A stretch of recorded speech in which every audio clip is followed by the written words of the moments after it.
Hello friends, James and Loki back with part 2 of my Tesla Q4 2022 video forecast review series as Loki runs back over to his bed and gets comfortable. Let's move this camera a little bit so we can see Loki and his ears don't get cut off. And I'm going to pick right back up where I left off at the end of part 1, so watch part 1 first. I'll get to this chart in a minute. So we left off here with the S3, X, and Y chart. We looked at these first two in part 1. So in part 2, we're going to look at the next two charts, and I'll take you to that investor relations board and walk you through ending the wave. So what's this chart show? It's the same information, but a subset of what we saw in the first two parts, right? So that one is all the vehicles Tesla will make going forward that I have in my forecast. This is just S3, X, and Y, the vehicles Tesla has been making for the past few years. And this one is just Tesla's two leading vehicles. And these are two of the leading electric vehicles sold in every market around the world. Look in China, look in Europe, look in the US, look at the registration data. Nobody is selling more units of electric vehicles, or certainly making more revenue selling other electric vehicles than these two. So at first it was just Model 3, then at the beginning of 2020 the Model Y was added to that. It's been growing and growing and growing, catching up to Model 3 throughout 2021, and then passing Model 3 convincingly in 2022, with these gray bars continuing their ramp in future years as Austin and Berlin ramp up their production of Model Y.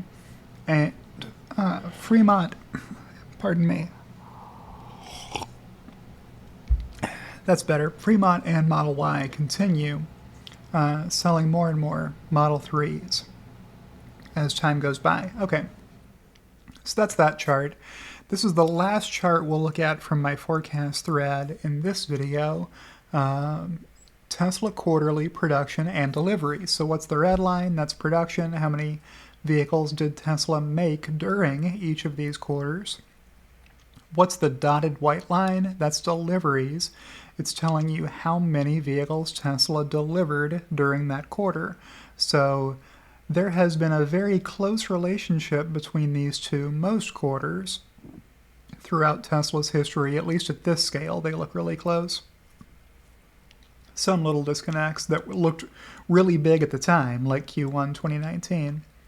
But the biggest feature you see now on this page is that the red line, production, is forecast higher than the dotted line, deliveries, in my forecast, through the end of next year. So last quarter, production was higher than deliveries.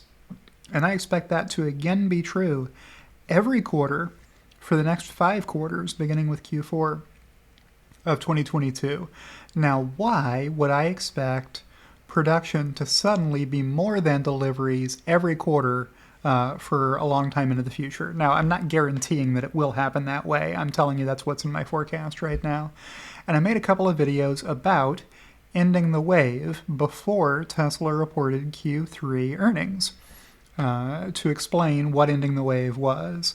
But in Tesla's Q3 earnings release, they included a slide. It was slide 21 in the deck, explaining why they were ending the wave graphically with 2 charts that I will explain right now.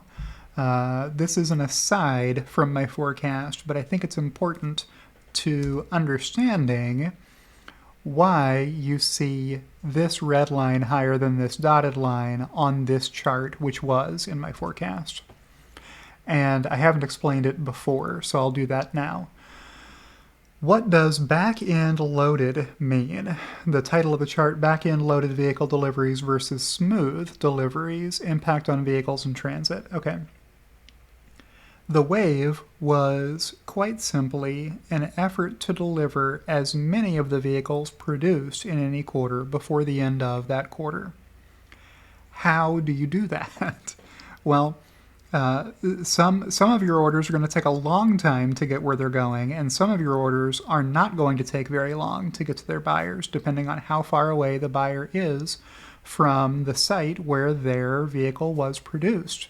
So the approach was, at the beginning of every quarter, build the vehicles that have the farthest to go, the longest shipping time to get to their buyer, so that you maximize the odds of getting those vehicles delivered before the end of that quarter.